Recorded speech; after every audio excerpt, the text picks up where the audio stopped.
आपका स्वागत है मेरे चैनल मोटिवेशन 6 फैक्ट में। अगस्त 1945 सुबह के 7:30 बजे जापानी रडार सिस्टम ने पूरे शहर में अलार्म बजा दिया। लेकिन वहां के लोग और जापानी एयरफोर्स को ये अलार्म सामान्य सा लगा। इसके बाद सुबह के 8 बज चुके थे। बच्चे स्कूल के लिए तैयार हो रहे थे, महिलाएं घर में नाश्ता बना रही थीं और पुरुष तैयार होकर बस अपने दफ्तरों की ओर निकलने ही वाले थे। मौसम एकदम शांत था, लेकिन इसी शांत और सामान्य सुबह में कुछ ऐसा होने वाला था जो इंसानियत के इतिहास में पहली बार देखा जाना था। स्थान जापान का हिरोशिमा शहर, आबादी 3,50,000। एक अमेरिकी विमान B-29 जिसका नाम इनोला गे था। यह विमान हिरोशिमा शहर के आसमान में उड़ता हुआ दिखाई देता है। लोगों को यह विमान एकदम सामान्य दिखाई देता है, लेकिन इस विमान के पेट में छुपा था एक ऐसा हथियार जिसे आज तक दुनिया ने सिर्फ कल्पना में देखा था।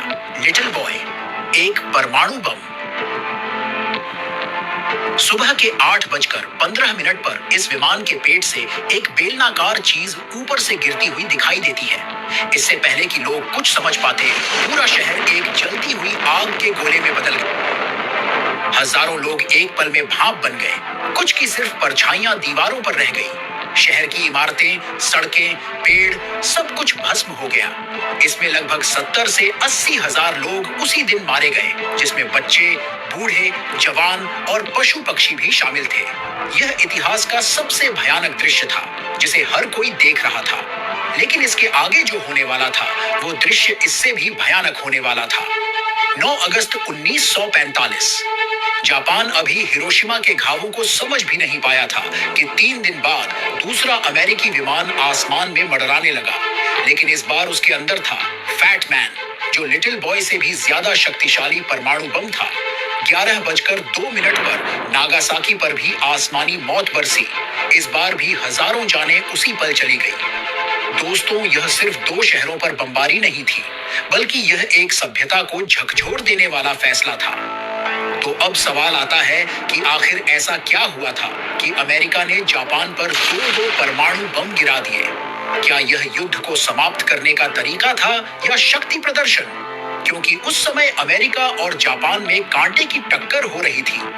लेकिन युद्ध के चलते अमेरिका ने यह फैसला लिया था, या बम गिराने का कोई और कारण था? इसे आप आज के इस वीडियो में जानने वाले हो। साथ ही जापान पर बम गिरने के बाद जापान की काया कैसे पलट गई, इसके बारे में भी जान लेते हैं। साल था 1914। उस समय यूरोप में शांति थी, लेकिन अंदर ही अंदर इन देशों के दिल में बारूद भरा पड़ा था। हर देश ताकतवर बनने की होड़ में था। कोई देश अपनी जमीन का विस्तार करना चाह रहा था, तो कोई देश ज्यादा हथियार खरीदकर अपने आप को डाकू गब्बर समझ रहा था। ऑस्ट्रिया और हंगरी, ये दोनों यूरोप के बड़े देश थे जो पूरी दुनिया पर राज करने का सपना देख रहे थे। इन्हीं दोनों देशों के पास मौजूद था सर्बिया देश, जो आकार में उतना बड़ा नहीं था, लेकिन दिल से बहुत बड़ा था। और ऑस्ट्रिया की नीति उसे पसंद नहीं था। लेकिन आग में घी तब पड़ा जब ऑस्ट्रिया ने सर्बिया से सटे देश बोस्निया और हर्जेगोविना पर कब्जा कर लिया। ये थे ऑस्ट्रिया के राजकुमार फ्रांज फर्डिनेंड, जो अपनी पत्नी के साथ 28 जून 1914 को सर्बिया घूमने के लिए आए। लेकिन उन्हें क्या पता था कि आज का दिन उनके लिए आखिरी दिन साबित होगा। एक सर्बियाई युवक जिसका नाम गैवरिलो प्रिंसिप था, वो हाथ में पिस्तौल लिए उनका इंतजार कर रहा था। और जैसे ही फ्रांज फर्डिनेंड उसके पास आए, एक गोली चली कर रहा था। और जैसे ही फ्रांज फर्डिनेंड उसके पास आए, एक गोली चली। और फिर क्या, यहीं से कहानी ने करवट ले ली। ऑस्ट्रिया ने सर्बिया पर हमला बोल दिया। उस समय सोवियत संघ यानी रूस सर्बिया का साथ देने के लिए आगे बढ़ा, जिसे देख जर्मनी ने ऑस्ट्रिया का साथ देने का फैसला किया। और फिर क्या, फ्रांस, ब्रिटेन और अन्य देश एक एक करके एक दूसरे के साथ युद्ध में कूद पड़े। यानी ये एक देश का झगड़ा अब पूरी दुनिया की लड़ाई बन गया था। हालांकि इस समय अमेरिका एकदम चुप था, क्योंकि उसका कहना था, भाई हमें इस लड़ाई झगड़े में नहीं पड़ना, तुम लोग लड़ो या मरो। लेकिन कहते हैं ना, जब तक अपने पर नहीं पड़ती तब तक अक्ल ठिकाने नहीं आती। जर्मनी ने ब्रिटेन को घेरने के लिए यू बोट पनडुब्बी की नीति अपनाई। इसमें होता ये था, जितने भी जहाज ब्रिटेन के इस हिस्से से होकर जाते थे, उनको जर्मनी की पनडुब्बियां डुबो देती थी, चाहे वह जहाज यात्री हो या मालवाहक। ये किसी को नहीं छोड़ते थे। 7 मई 1915 को एक जहाज जिसका नाम आरएमएस लुसिटानिया था, ये जहाज आयरलैंड के तट पर जर्मनी यू बोट द्वारा डुबो दिया जाता है और इस घटना में 1198 लोग मारे जाते हैं, जिनमें से 128 अमेरिकी नागरिक भी शामिल होते हैं। हालांकि अमेरिका इसे नजरअंदाज कर देता है, लेकिन 1917 में ब्रिटिश द्वारा जर्मनी का एक टेलीग्राम मैसेज को इंटरसेप्ट कर लिया गया, जो कि जर्मनी ने मैक्सिको को भेजा था, जिसमें मैक्सिको को कहा गया था कि वो जर्मनी के साथ हो जाए और इसके बाद जो क्षेत्र अमेरिका ने मैक्सिको का हथिया लिया है, उसे जर्मनी वापस दिला देगा। ये मैसेज जब ब्रिटेन ने अमेरिका को सुनाया तो अमेरिका आग बबूला हो गया और वो इस युद्ध में कूद पड़ा। 4 साल तक खून खराबा होता रहा और जब 1918 आया तब जाकर युद्ध रुका। इस युद्ध में 1 करोड़ से ज्यादा लोग मारे गए। दुनिया को लगा अब कभी युद्ध नहीं होगा, लेकिन ये तो बस शुरुआत थी। पहला युद्ध खत्म हुआ, लेकिन जख्म बाकी थे। जर्मनी हार गया था और उसके ऊपर बहुत भारी जुर्माना लगाया गया था। लोग बेरोजगार हो गए थे, देश गरीब हो गया था और तभी एक नया किरदार सामने आया, एडोल्फ हिटलर। हिटलर ने कहा, मैं जर्मनी को फिर से महान बनाऊंगा। लोगों ने तालियां बजाईं और उसे सत्ता दे दी, पर हिटलर का सपना था पूरी दुनिया पर राज करना। 1939 में उसने पोलैंड पर हमला कर दिया। बस फिर क्या? ब्रिटेन और फ्रांस ने जर्मनी के खिलाफ युद्ध घोषित कर दिया और दूसरा विश्व युद्ध शुरू हो गया। दोस्तों, द्वितीय विश्व युद्ध 2 गुटों में बढ़ चुका था, एक्सिस पावर्स और एलाइड पावर्स। एक्सिस पावर्स जिसमें 3 खतरनाक देश शामिल थे, जर्मनी, इटली और जापान। एलाइड पावर्स इसमें ब्रिटेन, फ्रांस, सोवियत संघ यानी रूस और अमेरिका जैसे देश शामिल थे। हालांकि पहले विश्व युद्ध के चलते अमेरिका की कमर टूट चुकी थी, तो वो अब भी युद्ध से दूरी बना रहा था। इधर जापान एशिया के कई देशों को धूल चटा चुका था, जिसमें चीन भी शामिल था और अमेरिका चीन को सपोर्ट कर रहा था। इसके साथ ही अमेरिका ने जापान पर तेल प्रतिबंध लगाया था, जो जापान को तेल के लिए एक गंभीर संकट पैदा कर रहा था। इसके साथ ही जापान की विस्तारवादी नीति थी। उसे पता था कि अमेरिका की कमर पहले विश्व युद्ध में काफी टूट चुकी है और अगर कोई उस पर हमला करता है तो अमेरिका को समझौता करना पड़ेगा और वो तेल पर लगे प्रतिबंध को आसानी से हटवा देगा। इसके साथ ही उसको एक बात और चुभी जब साल 1940 में अमेरिकी राष्ट्रपति फ्रैंकलिन डी रूजवेल्ट ने अमेरिकी प्रशांत बेड़े को कैलिफोर्निया से पर्ल हार्बर हवाई बेस तक बढ़ाने का आदेश दिया। अब जापान ने सोचा कि ऐसे तो हमारा आतंक ही खत्म हो जाएगा। पर्ल हार्बर अमेरिकी नौसेना का एक महत्वपूर्ण मिलिट्री बंदरगाह है, जहां पर युद्धपोत, सबमरीन, फाइटर जेट और नेवी के सैकड़ों सैनिक तैनात रहते हैं।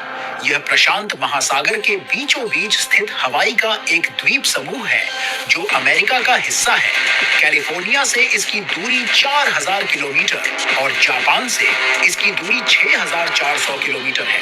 जापान ने सोचा कि अगर यहाँ हमला किया जाए तो अमेरिका को काफी नुकसान होगा और यही सोचकर जापान ने 7 दिसंबर 1941 को सुबह के 7:55 पर 6 एयरक्राफ्ट कैरियर से करीब 353 फाइटर प्लेन, बॉम्बर और टॉर्पीडो प्लेन अमेरिकी बेस को तबाह करने के लिए भेजा।